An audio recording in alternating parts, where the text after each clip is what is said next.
Assalamualaikum warahmatullahi wabarakatuh dan salam sejahtera kami ucapkan kepada pensyarah kami iaitu Dr. Muhammad Kamil Ahmad. Pada hari ini kami akan membuat perbentangan secara berkumpulan bagi mata pelajaran Falsafah Ilmu USK 1042.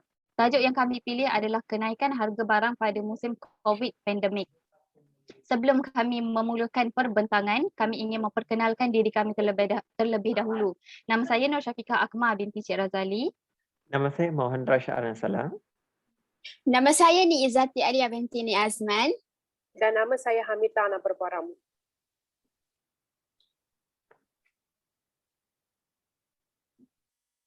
Kenaikan harga barang. Kira-kira pertengahan bulan Mac 2020 dikejutkan wabak COVID-19 di Malaysia.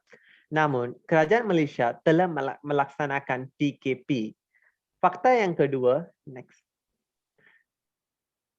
Seluruh sektor adalah tutup kecuali kedai barangan dengan operasi sehingga 7 jam petang sahaja. Fakta yang keempat, namun beberapa individu yang kurang bertanggungjawab menaikkan harga barang pada zaman moden ini. Next. Punca-punca. Bekalan tidak boleh dibawa masuk ke dalam Malaysia. Contohnya, beras yang diimport dari Thailand tidak dapat dibawa masuk dan disalurkan di kedai-kedai runcit. Fakta yang kedua, terputus bekalan seperti minyak, masak dan gandum disebabkan kilang tidak dapat beroperasi. Ini menyebabkan barangan adalah dihadkan pembeliannya. Contohnya, seorang hanya boleh membeli 1 paket minyak masak sahaja. Seterusnya, poin yang ketiga adalah permintaan tinggi. Barang keperluan asas mendapat permintaan yang sangat tinggi. Sebagai contohnya, menaikkan harga minyak. Walaupun harga meningkat, minyak tetap dibeli sebabkan ianya merupakan keperluan asas bagi setiap orang untuk memasak.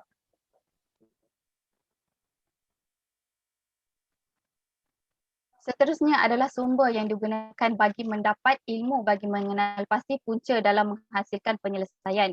Pelbagai sumber yang digunakan bagi mengenal pasti sesuatu punca, namun sumber manakah adalah sumber yang benar yang bagi kita gunakan bagi mendapatkan penyelesaian. Okay. Sumber yang kami gunakan adalah sumber melalui media cetak iaitu akhbar semasa serta bahan rujukan seperti buku ilmiah. Sumber seterusnya yang kami gunakan adalah dengan mengunjungi halaman-halaman yang diiktiraf dan sahih sahaja seperti halaman bernama yang tentunya menyampaikan berita tentang pendidikan di Malaysia serta halaman perpustakaan UMK yang juga memaparkan berita yang sudah mendapat kajian yang teliti serta sahih. Mengapa media cetak digunakan adalah kerana setiap naskah yang dikeluarkan dan juga diterbitkan adalah dihasilkan oleh individu yang profesional seperti golongan doktor, pensyarah, guru dan sebagainya. Dan sebelum naskah tersebut dibukukan serta dipasarkan, ianya telah mendapat tinjauan dan telah ditapis beberapa kali sebelum ianya dipasarkan ke seluruh Malaysia. Next. Sumber seterusnya yang kami gunakan adalah melalui media elektronik seperti berita di televisyen serta radio. Namun media elektronik seperti gadget jarang kami jadikan sumber kerana ianya kerap menularkan berita palsu seperti melalui aplikasi Facebook, Telegram serta Instagram. Mereka yang berkongsi berita sebegini hanya ingin meraih tanda suka ataupun like atau sekadar ingin meraih perhatian tanpa menyelidik adakah berita tersebut ada benar ataupun palsu. Sebagai contoh, baru-baru ini kita dikejutkan dengan penularan berita kononnya suntikan vaksin boleh menyebabkan kematian secara mengejut. Hal ini disebabkan oleh beberapa individu yang disifatkan anti-vaksin.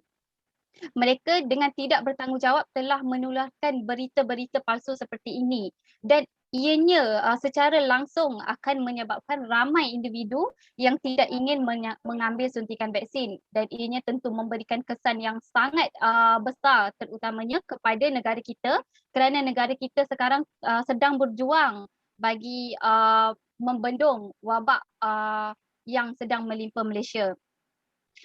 Justru itu hendaklah kita sentiasa berhati-hati dan kita hendaklah sentiasa memikirkan masyarakat di sekitar kita sekiranya kita ingin menyebarkan berita palsu, terutamanya di aplikasi seperti Facebook yang tentunya mempunyai ramai pengguna. Jadi nasihat saya hendaklah kita sentiasa beringat dan berhati-hati sebelum menyebarkan berita palsu, dan kita sebagai pembaca hendaklah mengkaji berita tersebut terlebih dahulu sebelum menerimanya secara bulat-bulat ataupun kita berkongsi ianya secara umum seperti di Facebook ataupun kepada orang ramai. Jadi nasihat saya adalah sumber-sumber yang digunakan hendaklah merupakan sumber-sumber yang betul-betul sahih dan sumber tersebut hendaklah dikaji terlebih dahulu. Kita tidak boleh menerima berita tersebut secara bulat-bulat sahaja. Itu sahaja daripada saya. Next. Di samping itu ialah menilai kebolehpercayaan sumber-sumber ilmu. Sumber-sumber ilmu yang dapat dikaitkan ialah khabar atau berita. Khabar seperti News Straits Times, The Sun, The Star and sebagainya. Berita kita boleh dikaitkan dengan Buletin Utama dan Astro Awani. Jenis akhbar semasa yang telah kami gunakan adalah mutawatir. Berita yang disampaikan melalui akhbar adalah berita yang telah dikaji terlebih dahulu sebelum dipaparkan kepada umum. Begitu juga dengan berita yang disampaikan melalui televisyen dan radio, ianya telah dikaji terlebih dahulu. Next. Semua ilmu yang diperoleh oleh akal adalah bersumberkan panca indera. Ilmu-ilmu ini terbahagi kepada dua, iaitu ilmu daruri dan ilmu nazari. Maklumat atau berita yang disampaikan oleh media sosial berkemungkinan boleh menjadi palsu. Dan ini disebabkan kerana orang ramai tidak menghiraukan risiko dan terus menyebar berita yang tidak sahih itu. Oleh hal yang demikian, seseorang itu perlu akal yang waras untuk menyebar sesuatu berita yang sahih. Ini berlaku kerana berita yang tidak disahih itu jikalau kita hendak menyebarkan kepada orang lain, dia viral kepada semua orang. Seterusnya, kita juga telah menggunakan halaman yang boleh dipercayai disebabkan halaman-halaman yang telah diiktiraf dan berita yang disampaikan adalah sahih telah selepas diluluskan oleh pihak berkenaan. Halaman yang telah digunakan ialah halaman bernama dan halaman UNG. Terima kasih.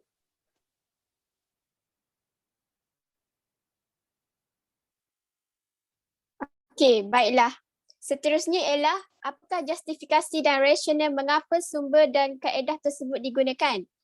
Setiap berita atau maklumat adalah penting untuk pengesahan sama ada ianya betul atau palsu. Sebab itulah kita perlu merujuk daripada sumber atau maklumat yang boleh dipercayai. Selain itu juga kita memerlukan maklumat yang jelas serta betul, barulah kita boleh sahkan akan kebenarannya. Oleh sebab itu, kita perlu kena pasti daripada mana sumber maklumat tersebut, siapa yang menyampaikan maklumat tersebut dan daripada sumber mana maklumat tersebut. Berdasarkan apa yang dibincangkan oleh Harmita dan Syafiqah sebentar tadi, sumber-sumber yang dipilih sangat kukuh dan boleh dipercayai kerana sumber-sumber tersebut sudah ditapis sebelum disiarkan dan disebabkan itulah sumber yang kami pilih ini telah diiktiraf. Contohnya surat khabar, televisyen, radio, halaman bernama dan sumber daripada perpustakaan UMK. Sumber-sumber yang telah dikemukakan sebentar tadi sudah pasti telah dikaji terlebih dahulu sebelum disiarkan atau diterbitkan.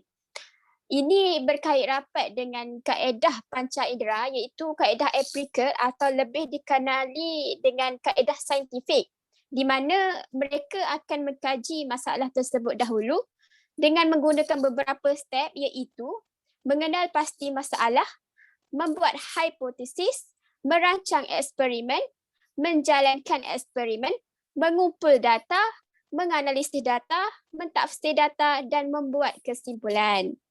Sumber rujukan merupakan tempat datangnya sesuatu pengetahuan terdapat pelbagai jenis sumber rujukan, tetapi bukan semuanya boleh dianggap sebagai sumber rujukan yang sah.